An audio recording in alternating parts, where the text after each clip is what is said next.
golongan orang-orang yang mampu menjaga sholat 5 waktu dengan berjamaah. Hadirin, memakmurkan masjid itu Pak, itu nikmatnya minat dunia hatal akhirat Pak, dari dunia sampai ke akhirat. Sampai nanti ketika orang sibuk mencari kendaraan untuk melewati Shirathul Mustaqim, itu salah satu kendaraan yang akan digunakan untuk melewati Shirathul Mustaqim adalah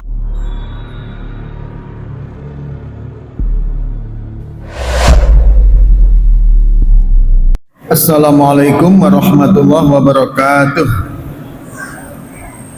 A'udzu billahi minasyaitonir rajim. Bismillahirrahmanirrahim. Alhamdulillahi rabbil alamin. Nahmaduhu wa nasta'inuhu wa nastaghfiruh. Wa na'udzu billahi min syururi anfusina wa min sayyiati a'malina. May yahdihillahu fala mudhillalah wa may yudlil fala hadiyalah. Allahumma sholli wa sallim ala sayyidina Muhammad wa ala alihi wa ashabihi wa man tabi'ahu bi ihsanihi ila yaumil qiyamah, amma ba'd. Yang kami muliakan para alim, para ulama, para kiai, para ustaz, para imam, dan tentunya para guru-guru kita semua. Kemudian yang kami muliakan ketua pengurus masjid beserta kepengurusannya, dan yang kami banggakan Bapak Ibu semua yang alhamdulillah istiqomah hadir dalam pengajian taklim kita hari ini. Hadirin yang dirahmati oleh Allah, marilah kita bersyukur kepada Allah Subhanahu wa taala atas segala nikmat, rahmat, hidayah yang Allah Subhanahu wa taala berikan kepada kita. Untuk itu marilah kita memuji kepadanya dengan mengucapkan alhamdulillahirabbil alamin. Salam dan salawat mari kita haturkan kepada junjungan kita Nabi Agung Muhammad sallallahu alaihi wasallam. Allahumma sholli ala sayyidina Muhammad wa ala ali sayyidina Muhammad. Bapak Ibu yang dirahmati oleh Allah Subhanahu wa taala, masih membahas tentang sebuah hadis yang berkaitan dengan teman dan musuhnya iblis. Pada pertemuan yang lalu hadirin, kita sudah membahas tentang golongan orang yang menjadi teman-temannya iblis laknatullah alaih. Kalau kita melihat dari sekian banyak golongan itu, cluenya, kuncinya itu hadirin adalah dalam sebuah sikap perilaku yang pertama tentang kedzaliman. Siapapun seseorang itu merupakan pemimpin bagi yang dipimpinnya, termasuk diri kita masing-masing. Itu sesungguhnya pemimpin dari amanah dan kenikmatan yang Allah titipkan kepada kita, mulai dari anggota tubuh kita sampai kemudian anak, keluarga, harta, itu merupakan amanah. Maka ketika kedzaliman kita kerjakan, naudzubillah min dzalik, itu sudah merupakan bagian dari asbab kita menjadi temannya iblis laknatullah alaih. Yang pertama, kedzaliman. Yang kedua hadirin, termasuk kedzaliman tentang masalah perdagangan, dunia bisnis. Hadirin, saat ini hadirin, orang tidak lagi takut tentang kedzaliman di dalam mencari nafkah. Ini yang bahaya sekali. Padahal kedzaliman itu menyangkut dua perkara yang menjadi sebab dirinya akan menjadi teman karib iblis. Yang pertama adalah karena kecurangan, yang kedua karena tidak peduli dari mana datangnya harta dan keluarnya harta. Ketidakpedulian dan kecurangan itu perkara yang luar biasa maksiatnya di dalam pertanggungjawaban di hadapan Allah. Hadirin, kadang ada seseorang, ini mohon maaf, ketika dia mendapatkan uang dengan jalan menipu, mendolimi orang, mungkin 1 juta, 2 juta, hasil yang didapatkan itu tidak sebanding dengan azab yang akan dia pikul. Ini betul-betul harus kita jadikan sebagai isyarat untuk bertindak hati-hati agar jangan sampai melakukan perbuatan tersebut. Contoh sekarang di dunia media sosial, hadirin, ada memang yang sebagian dibayar untuk menampilkan sebuah isu publik yang dimana nanti akan terjadi pecah belah dan adu domba. Ini hadirin, bayaran yang didapatkan itu nanti tidak sesuai dengan apa yang harus dia pertanggungjawabkan. Apalagi pembunuhan karakter, killing karakter, fitnah. Ini yang kemudian menjadi dirinya sebagai asbab teman iblis, tapi kadang dibalut dengan perbuatan alasan dan alibi untuk pembenaran sikap dia. Ini yang bahaya sekali. Sudahlah memfitnah, masih mencari alibi untuk membenarkan tindakannya, dan seakan-akan tindakan itu benar bagi dirinya. Ini yang luar biasa untuk kita renungkan saat ini. Nah, ini yang kedua dan ketiga tentang kecurangan. Yang keempat, hadirin yang dirahmati oleh Allah, kesombongan. Apapun bentuknya kesombongan ini nggak benar. Dan seseorang menjadi dirinya sombong ketika sudah mulai dihinggapi rasa paling baik, merasa dirinya lebih baik, lebih pintar, lebih soleh daripada yang lain. Ini penyakit yang luar biasa. Kemarin sudah pernah kita bahas dalam pembahasan kitab Minhajul Abidin, bagaimana iblis itu menjerumuskan manusia. Yang pertama, hadirin, dirinya akan menjerumuskan lewat ketidakpercayaan terhadap tauhid, iman kepada Allah Subhanahu wa Ta'ala dan Rasulnya. Ini dulu. Sesudah mereka kok tetap beriman, maka akan dijerumuskan dengan malesnya ibadah. Setelah malesnya ibadah kemudian bisa diterjang, maka iblis akan mulai ke tahapan selanjutnya, yaitu bahwa dirinya merasa sebagai orang yang sudah paling alim, paling soleh, paling taat kepada Allah Subhanahu wa Ta'ala. Begitu seterusnya. Nah, ini adalah tahapan iblis di mana menjerumuskan kita sebagai hamba Allah. Kemudian hadirin yang dirahmati oleh Allah Subhanahu wa Ta'ala, selanjutnya adalah yang menjadi asbab seseorang itu menjadi teman karib iblis adalah kekikiran, bakhil yang nggak ketulungan, Pak. Hemat itu boleh, tapi bakhil nggak boleh, Pak. Boros itu juga nggak boleh. Tabdir atau membudaykan barang atau berlebihan itu juga tidak diperbolehkan dalam syariah Islam.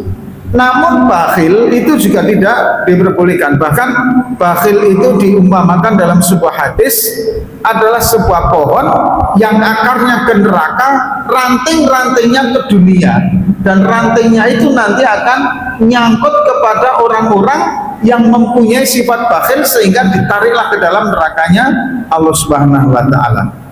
Ini kebakhilan. Nah, hadirin yang dirahmati oleh Allah, selanjutnya adalah perilaku zahir, Pak, yaitu makan riba, berzina, dan minum khamr. Ini adalah perilaku zahir. Ini merupakan bagian dari dosa-dosa besar. Semoga kita dihindarkan oleh Allah Subhanahu wa Ta'ala dari perzinahan, dari minum khamr, dan dari riba. Walaupun nanti hadirin mendekati akhir zaman nanti adalah bahwasanya dua perkara ini akan menjamur dan bagaikan perkara yang tidak dilarang, bahkan bagaikan bukan perbuatan dosa besar. Yang pertama adalah merebaknya riba, yang kedua adalah merebaknya perzinahan. Hadirin, zaman seperti ini seakan-akan riba itu sudah hal yang mutlak, hal yang tidak bisa dihindari. Rumah, mobil, kadang kita semua terjebak dalam merebaknya riba ini, Pak. Tapi walaupun apapun, ketika ekonom berkata, ahli-ahli ekonomi mengatakan bahwasanya tidak mungkin sekarang ini lepas daripada riba, kami sebagai alim ulama tetap akan mengatakan bahwa apapun bentuknya, apapun alasannya, riba tetap haram, karena itu nasnya dalam Al-Quran. Hadirin yang dirahmati Allah, itulah yang kemarin kita bahas karena waktunya mepet, kita lanjutkan. Lantas kemudian Rasulullah Shallallahu Alaihi Wasallam bertanya, ya iblis, fakam adauka min ummati. Lantas siapa musuhmu wahai iblis dari golongan umatku, umat Rasulullah Pak. Artinya mereka sudah muslim, sudah yakin percaya kepada Allah dan Rasulnya, tapi kemudian menjadi musuhnya iblis. Maka kemudian iblis sekolah, dia berkata, isyruna nafaron, 20 golongan ya Rasul. Awaluhum, dari nomor pertama dari seluruh musuh-musuhku itu adalah anta ya Muhammad. Sesungguhnya yang menjadi musuhku yang paling utama adalah engkau wahai Muhammad. Fa ini sesungguhnya diriku ubghidhuka, sangat-sangat membencimu Muhammad. Iblis itu dengan Rasulullah SAW itu sangat membenci sekali Pak. Maka kemudian kebencian itu ditularkan, disalurkan, disemburkan ke dalam kehidupan umat manusia. Makanya hadirin yang dirahmati oleh Allah SWT, mulai zaman Rasulullah sampai nanti akhir zaman, golongan yang membenci Rasulullah SAW itu akan selalu ada. Yang membakar Al-Quran, yang mengatakan Rasulullah begini, Rasulullah dikatakan begitu, begitu seterusnya, dibalut dengan ras, suku, dan lain sebagainya. Hadirin, akan selalu ada golongan orang-orang yang membenci Rasulullah Shallallahu Alaihi Wasallam. Tapi hadirin yang dirahmati oleh Allah, yang mengikuti beliau, yang beriman kepada beliau akan selalu lebih banyak daripada yang membencinya, Pak. Karena ini adalah umat terakhir, nabi terakhir yang akan diimani sampai kemudian akhir zaman nanti. Hanya saja kita tidak boleh ketika berhadapan dengan mereka sebagai kafir dhimmi, kita pun tidak boleh memusuhinya. Bahkan kita justru mendoakan semoga mereka mendapatkan hidayah sehingga beriman kepada Allah dan Rasulnya. Amin. Kita lanjutkan. Kemudian yang kedua adalah hadirin yang dirahmati oleh Allah Subhanahu wa taala adalah wal alimu al amilu bil ilmi. Wal alimu adalah orang alim, al amilu yang mengamalkan bil ilmi dengan ilmunya. Orang alim yang mengamalkan ilmunya. Orang alim yang gak mengamalkan ilmunya saja hadirin, itu merupakan sesuatu yang sangat istimewa, apalagi orang alim yang mengamalkan ilmunya. Kita sudah pernah mendengar satu riwayat, ada abid itu orang yang ahli ibadah, tapi kemampuan ilmunya tidak terlalu bagus. Mereka sedang sholat, kemudian orang alim tidur. Setan ingin menggoda orang yang sholat, takut dengan orang yang alim yang sedang tidur. Ketika ditanya, kenapa engkau lari dan engkau takut kepada orang alim itu? Khawatir nanti orang alim itu bangun. Kalau orang alim itu bangun, maka dia pasti akan membetulkan kesalahan-kesalahan orang bodoh yang sedang beribadah. Maka biarkan saja orang alim itu tidur, sehingga tidak mampu membetulkan orang-orang yang bodoh yang sedang beribadah. Ini bagaimana nilainya orang alim yang di hadapan iblis laknatullah alaih. Nah, yang repotnya sekarang hadirin, sejarah telah membuktikan ini Pak ya, faktanya seperti itu. Sejarah telah membuktikan bahwasanya orang alim ulama itu dilahirkan dari dunia pesantren.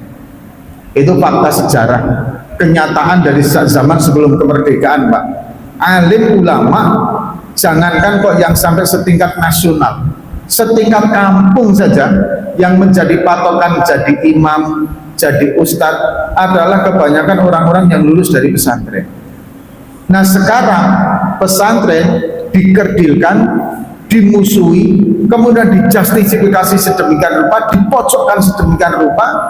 Bahkan seorang guru besar, kiai besar, kiai sepuh, Simbah Kiai Anwar Lirboyo, dengan kasus TV Trans 7 itu dipojokkan sedemikian rupa hadirin. Ini sangat memprihatinkan sekali. Hadirin yang dirahmati Allah, ini sebentar saya kembali kepada ini mumpung teringat. Jadi begini Pak, yang pertama Pak, kehidupan pondok pesantren itu merupakan subkultur kehidupan sosial. Ada kehidupan ala pesantren sendiri yang mungkin hanya anak-anak santri dan kiai itu sendiri yang bisa merasakan. Orang lain nggak akan bisa merasakan Pak. Contoh masalah ketakziman, ketawaduan dan kesopanan. Kami tidak keberatan kalau kemudian kami sampai mencium tangan seorang kiai guru kami. Saya itu punya guru, ustadz, yang umurnya itu lebih tua saya daripada dia, Pak. Pendidikan formalnya jauh lebih tinggi saya daripada dia, walaupun saya cuma SMA, Pak. Dia cuma SD. Tapi karena dia mengukir rohaniyah saya, mengajarkan ilmu kepada saya takdim, saya santun, saya jaga adab saya di depan dia, Pak. Ini kehidupan kultur pesantren yang pertama. Yang kedua, hadirin, jangankan ini kan di branding, kiainya yang kaya raya, santrinya yang jalannya ngisot, malah ngasih amplop kepada kiainya, seakan-akan kiainya memperkaya diri, feodalisme dengan adanya santri. Kemudian santrinya itu diperas dengan adanya setoran amplop itu. Hadirin, begini, Pak, pengalaman saya, Pak, saya ini yang ecek-ecek, Pak, ustadz yang hanya ustadz apalah, sangat-sangat minim sekali ilmu, dan mungkin keberadaan saya nggak dianggap sama sekali di dunia kancah keilmuan pesantren, Pak. Tapi hadirin, saya rasakan sendiri, dulu saya itu hanya punya motor jeling, Pak, ngasap lagi, saya bawa ngajar ke sana kemari, dari satu masjid ke satu masjid. Ada seorang wali murid, wali santri yang nitipin anak untuk diajarkan ngaji kepada saya, dan itu nggak lama, Pak, dia wali santri. Lihat saya pakai motor seperti itu, pagi-pagi hari, Pak, habis saya duha, dia ngantar motor, Pak, tahun 2010 kalau nggak 2009. Saat itu Supra X untuk yang injection itu terbaru itu, Pak, diantar ke rumah. Pak Ustadz, BPKB-nya seminggu lagi baru jadi, Pak. Kata saya, mohon maaf, saya nggak bisa bayar, pakai aja. Kredit pun saya nggak mampu, Pak. Nggak usah kredit, nggak usah bayar. Ini memang spesial saya belikan untuk Pak Ustadz. Motor itu, Pak, hanya dia nitip santri kepada saya, dibelikan. Kiai-kiai itu, Pak, Alphard, Innova, Fortuner, nggak pernah beli, Pak. Diantar oleh santrinya, Pak, diantar oleh wali santrinya. Tidak cuma sekedar mobilnya, Pak, sampai sopirnya, sampai bensinnya, sampai kapan dia itu mau memakai mobil itu tetap disediakan di situ, Pak. Dibayar sendiri oleh yang punya mobil itu sendiri. Kalau Pak Kiainya nanti ditawari 2-3 tahun kemudian diganti lagi, Pak, oleh pemiliknya itu, kadang seperti itu. Sampai segitunya takdimnya kepada para kiai, takdim kepada ulama. Nah, ini kemudian di framing seakan-akan jamaah santrinya yang diperas kemudian untuk memperkaya kiainya. Sekarang begini, Pak, ini logika saja, Pak, mohon maaf. Bapak-bapak ngaji bersama saya di sini nih, Pak, ini ngaji bersama saya. Kemudian suatu saat, apalagi ini untuk pembangunan pondok ini, Pak, di framing seakan-akan feodal, kemudian mempolitisasi mendapatkan tenaga yang gratis, Pak, dari santrinya. Saya kadang istighfar, ya Allah, kok sampai sebegitunya memojokkan pesantren. Sekarang begini logika aja, Pak. Bapak-bapak, ibu-ibu ngaji sama saya nih sekarang ini ngaji sama saya, ya kan? Anda tidak mondok ke tempat saya, Anda tidak kemudian tinggal di tempat saya, Pak. Satu saat kemarin itu yang sudah-sudah, Pak, ketika saya membangun beberapa tempat pengajian dan bangun sumur, saya cuma ngomong, Pak, ini sekarang kami lagi bangun pesantren, lagi bangun ruang belajarnya, Pak, kami lagi bangun tempat wudhunya, Pak, kami lagi menggali sumur. Hadirin, tanpa saya paksa, Bapak Ibu dengan sukarela nitip duit, nitip infak kepada saya. Ini Pak Ustadz saya titip, saya keluar di stopin loh, Pak. Nitip untuk pesantren, nitip untuk ini, padahal Bapak nggak nyantri loh, Pak. Bapak hanya setakat kita duduk bareng setiap malam Senin bersama saya di sini. Itu saja ketika saya nawarin pembangunan pesantren, pembangunan sumur, Bapak Ibu serta merta dengan ketulusannya, dengan ikhlasnya, Pak. Sampai kemarin waktu sumur itu, Pak, ketika keluar, Pak, mau diborong oleh satu orang. Dalam Pak Ustadz, total aja sumurnya itu berapa? Pak, jangan, Pak, kalau Bapak borong nanti ini yang titip gimana ini? Dalam Bapak berapa nitipnya? Udahlah, kami titip 10 juta. Akhirnya itulah hadirin dan rahmatullah, bagaimana kesemangatan kita merasa memiliki dengan sebuah pesantren, apalagi kami sebagai santri, Pak. Ketika ada grup WA itu di alumni-alumni, Bapak Kiai lagi membeli pipa untuk mengambil air dari mata air sehingga airnya nanti disalurkan ke pondok. Ini nomor rekeningnya. Cuman digitukan Pak, berbondong-bondong Pak. Yang tidak mampu dengan tenaganya, yang dari jauh transfer Pak. Yang dekat mereka berbondong-bondong, kapan mau dipasang, kami hanya mampu tenaganya, gratis semua. Dan itu kemudian di framing oleh yang nggak suka dengan pesantren, seakan-akan kemudian pesantren mengambil tenaganya santri, mengambil tenaganya alumni, kiainya kaya raya, santrinya yang miskin. Ya Allah, astagfirullah, istighfar Pak. Nggak, betul-betul nggak nyaman nanti hidupnya memusuhi para ulama itu Pak. Berapa banyak penguasa, bukan cuma rakyat umum, berapa banyak penguasa yang kemudian dihinakan gara-gara kemudian memusuhi ulama, gara-gara memusuhi ulama. Sama-sama muslim loh. Nanti Bapak tengok Hajjaj bin Yusuf Pak, yang memberikan perintah, gubernur yang memberikan perintah untuk mengharokati Al-Quran, jasanya kan luar biasa. Tapi ketika mendolimi ulama, Bapak nanti baca sendiri literatur kematiannya, luar biasa. Ini makanya hadirin hati-hati. Kita berbeda pandangan boleh, silakan. Berbeda manhaj silakan. Saya nggak ngurus masalah itu. Tapi ayo kita jangan sampai kemudian mendolimi, apalagi memframing buruk, memfitnah buruk terhadap para alim ulama. Saya tidak munafik, tidak memungkiri bahwa ada beberapa hal yang memang termasuk berlebihan di dalam beberapa kasus yang terjadi, seperti halnya kemarin ada yang sampai jalan kemudian ngison, kemudian jalannya sampai. Hadirin, pesantren nggak begitu Pak, pesantren ilmiah itu nggak begitu Pak. Payaman, Magelang, Tegalrejo, Lirboyo, Ploso, ini nggak seperti itu. Sidogiri, jangankan kok sampai yang seperti itu Pak, yang gulung seperti itu. Kami itu Pak puasa untuk nirakatin ilmu saja, kiai-kiai kami melarang. Dalam artian melarang begini, kalau kalian puasa kemudian malah menjadi belajar kalian lemah, lebih baik kalian belajar totalitas daripada kalian puasa sunnah. Sampai seperti itu. Sampai Pak Kiai kami itu mujahadahnya santri itu ya taklim bita'alum, belajar itu ya ingin alim ya dengan belajar, labis som labis zaro, tidak dengan puasa, tidak dengan zaro, sampai begitu. Tapi yang membenci pesantren seperti itu. Nah hadirin, semoga kita doakan pandangan-pandangan seperti ini menjadi sebagai sebuah asbab hidayah dari Allah Subhanahu wa taala untuk semuanya. Amin. Kita lanjutkan hadirin. Kemudian wahamilul Quran idza amila bima fihi. Yang ketiga, musuhnya iblis adalah orang yang hafal Al-Quran kemudian mengamalkan dengan Al-Qurannya itu. Jadi ada orang alim yang mengamalkan ilmunya, ada hamilul Quran yang mengamalkan ilmu Al-Quran. Nah kalau kita bagaimana Pak Ustadz, apakah bisa masuk ke situ Pak? Begini hadirin, kita baca Al-Quran, yang kita ketahui, kita amalkan berdasarkan dalil Al-Quran, niatnya mengamalkan Al-Quran, insya Allah itu sudah menjadi bagian dari kita berusaha mengamalkan Al-Quran.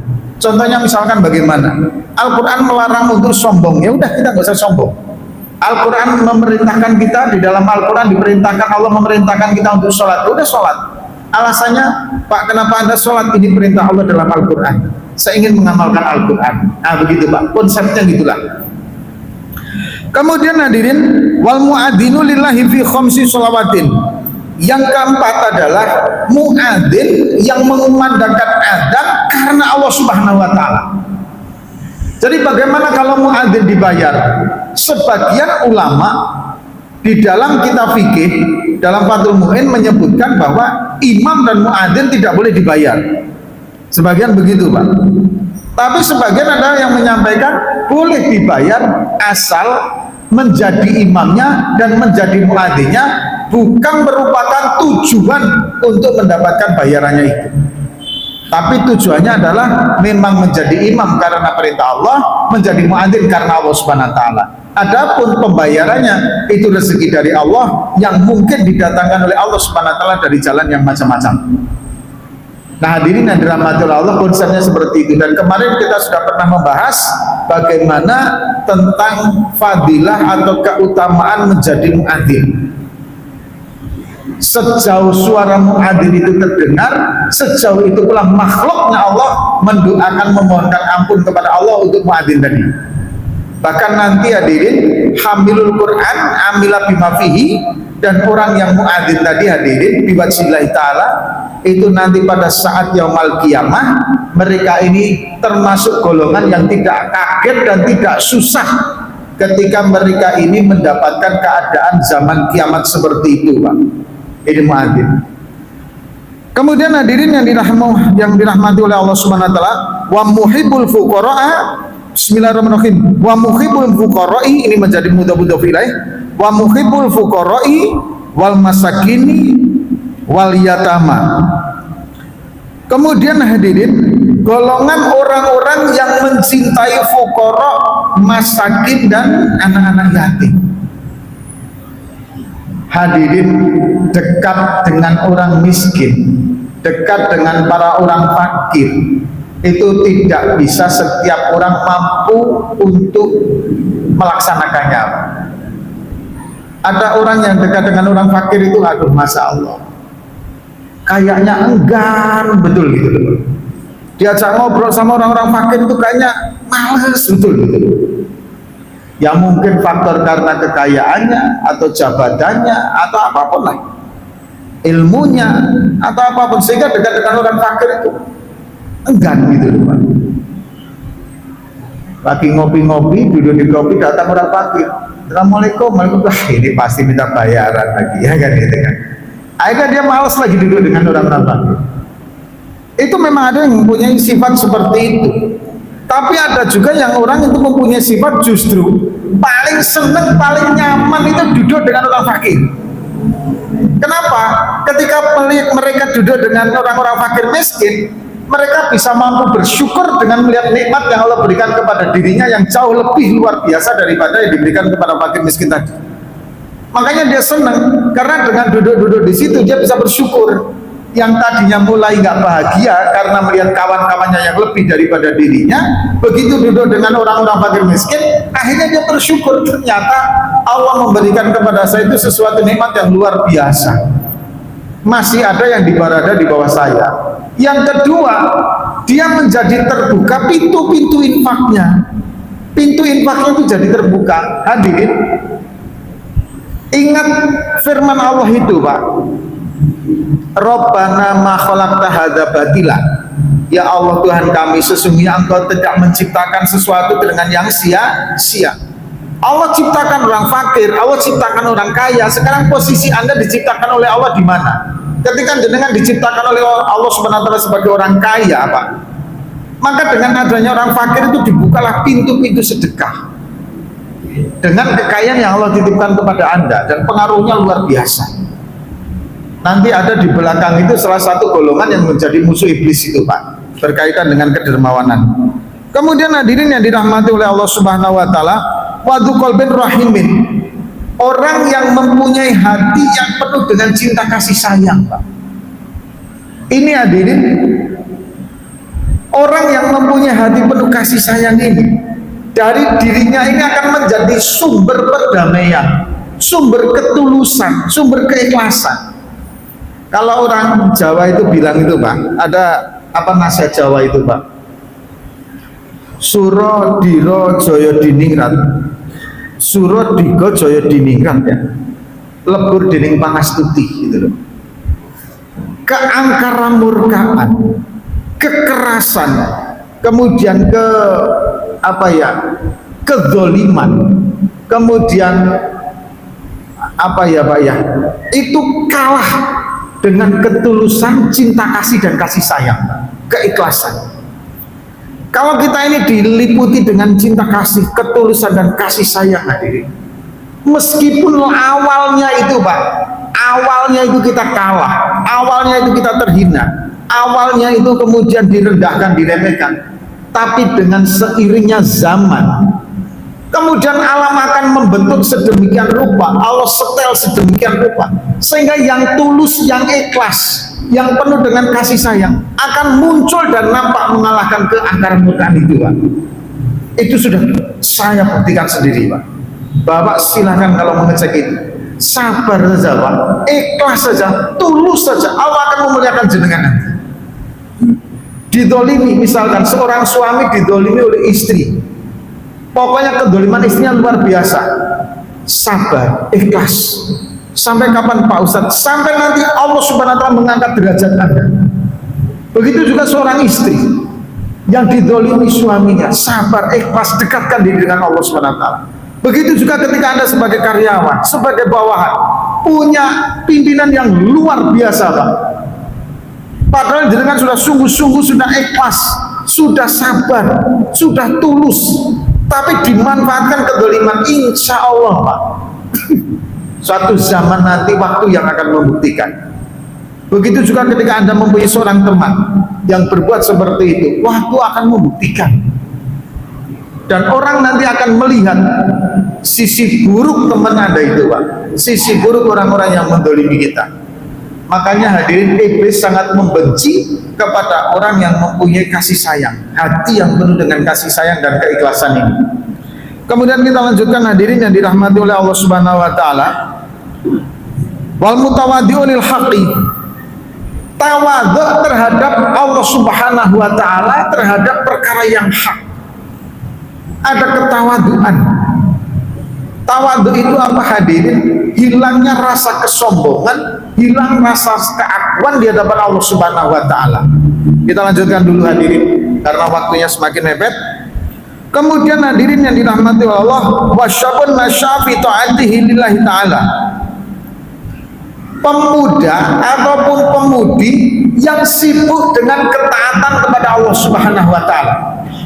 Orang yang sudah tua taat itu baik, tapi memang sudah seharusnya, Pak. Orang tua taat baik, bagus, tapi itu memang sudah seharusnya. Tapi kalau ada orang yang masih muda kok taat, ini yang luar biasa. Makanya hadirin, mohon maaf Pak, hadirin yang dirahmati Allah, saya beberapa kali menyampaikan dalam sebuah beberapa forum dan beberapa orang tua wali santri, kalau anak jenengan punya anak kemudian dikirim ke pondok pesantren, kemudian anak punya Anda semua punya putra putri, dikirim ke pondok pesantren, kemudian pulang dari pondok pesantren, itu biasanya Pak, ini yang merasakan anak punya di pondok pesantren, biasanya Pak, itu yang namanya tidur itu Masya Allah Pak, luar biasa. Bangunin subuh itu kita tahu sendirilah, bawaannya cuma mau tidur saja Pak. Anda harus bersabar, sabar Pak. Insya Allah suatu saat nanti tetap back to nature, kembali kepada kesantriannya. Kenapa mereka seperti itu Pak? Tolong hargai, pandanglah putra putri Bapak, yang dimana ketika masa-masa mudanya, masa-masa remajanya, anak seusia mereka sehabis sekolah bisa bermain, sehabis sekolah masih bisa kemudian bermain HP, sehabis sekolah masih bisa kemana-mana. Sedangkan putra putri Anda sehabis sekolah langsung masuk madrasah, ngaji sekolah, ngaji sekolah, ngaji sekolah, seling-selingannya cuma tidur saja Pak. Hiburan anak di pesantren itu Pak, setiap hari Jumat bisa main sepak bola bareng itu Masya Allah Pak, lebaran gitu Pak, sudah bahagianya itu Pak. Karena saya merasakan hari Jumat libur, kemudian pagi hari ada cuma dua pilihan aja Pak. Kalau nggak digunakan untuk tidur, ya untuk main bola. Bisa main bola itu Masya Allah Pak, senengnya luar biasa. Bisa sholat Jumat ke masjid umum keluar dari pondok itu Pak, lihat mobil itu aja senengnya luar biasa. Itu anak santri, saking kangennya sama orang tua. Nah ini maka jenengan hargai betul masa muda yang sudah dihabiskan untuk agama. Yang seperti ini kemudian dibully, astagfirullahaladzim. Kita lanjutkan hadirin yang dirahmati oleh Allah Subhanahu wa Ta'ala. Wasyubbatani al-mutahabbani fillahi ta'ala. Kemudian dua orang yang saling menyayangi karena Allah Subhanahu wa Ta'ala. Ini untuk kita semua Bapak Ibu. Kita mencintai istri karena Allah. Ibu juga begitu, mencintai suami karena Allah. Bapak, kenapa Bapak mencintai istri? Ustadz, saya ingin membawa istri saya ke surganya Allah. Ibu juga begitu. Ibu, kenapa Ibu mencintai suami? Saya ingin bersama-sama dengan suamiku menuju surganya Allah SWT. Insya Allah, kalau cintanya dilandaskan karena ingin sama-sama taat kepada Allah SWT, insya Allah ini merupakan bagian daripada golongan-golongan orang-orang yang nanti pada hari kiamat akan mendapat perlindungan dari Allah SWT. Kemudian hadirin yang dirahmati oleh Allah, wa'akilul halal, golongan orang-orang yang sibukkan dirinya hanya memakan perkara yang halal saja. Islam tidak melarang untuk menikmati dunia ini, untuk menikmati makanan di dunia itu, untuk menikmati perkara di dunia ini, tapi menikmatinya dari perkara yang halal. Apakah Islam melarang hubungan seksual? Tidak. Apakah Islam melarang kita menikmati lezatnya makanan? Tidak. Tapi nikmatilah seksual dengan koridor pernikahan. Nikmatilah makanan, kulu washrabu wala tusrifu. Yang halal saja kita diperintahkan untuk tidak berlebihan. Kita lanjutkan hadirin yang dirahmati Allah Subhanahu wa taala. Kemudian wal harisu ala shalawatil jamaati. Nah, ini Pak. Ini yang sering saya sampaikan dan beberapa hari kemarin, beberapa pekan kemarin kita sudah pernah membahas, yaitu golongan orang-orang yang mampu menjaga sholat 5 waktu dengan berjamaah. Hadirin, memakmurkan masjid itu Pak, itu nikmatnya minat dunia hatal akhirat Pak, dari dunia sampai ke akhirat. Sampai nanti ketika orang sibuk mencari kendaraan untuk melewati Shirathul Mustaqim, itu salah satu kendaraan yang akan digunakan untuk melewati Shirathul Mustaqim adalah masjid-masjidnya Allah, dan muadzinnya lah yang memanggil-manggil. Wahai para orang-orang yang memakmurkan Masjid Al-Usfah, kesini, kesini, kesini, ini kendaraan Anda. Itu muadzin. Imamnya nanti yang akan memimpinnya Pak. Bahkan hadirin, dalam sebuah hadis, idza ra'a ar-rajula, ketika kalian melihat ada seorang laki-laki kemudian yang hilir masuk ke masjid Al-Usfah, jumpa orang itu. Nanti Bapak sholat di Al-Ihmah, jumpa juga Pak. Nanti Bapak jumpa di Julbiro, jumpa juga di Baitul Mumin, jumpa Al-Amin, jumpa juga Pak. Kok jenengan menjumpai orang itu, maka saksikanlah bahwa dalam diri orang itu ada tanda-tanda iman. Ada iman dalam diri seseorang. Padahal barang siapa yang mempunyai iman walaupun sebesar biji zarah, maka insya Allah dia akan mendapatkan bagian dari surganya Allah SWT. Inilah pentingnya, dan itu akan menjadi golongan orang-orang yang dimusuhi oleh iblis. Maka hadirin yang dirahmati Allah SWT, dari apa yang sudah kita sampaikan ini, marilah kita sesuaikan dengan diri, kira-kira mana yang harus kita ambil, yang mampu kita ambil dan segera kita tunaikan, segera kita amalkan. Yang belum, mari kita niatkan. Semoga Allah merahmati kita, membimbing kita, dan memberikan hidayah kepada kita semua, sehingga kita dimudahkan dalam taat kepadanya. Amin, amin ya rabbal alamin. Kita tutup dengan doa tutup majlis. Subhanakallahumma wa bihamdika, asyhadu an la ilaha illa anta, astaghfiruka wa atubu ilaik. Assalamualaikum warahmatullahi wabarakatuh.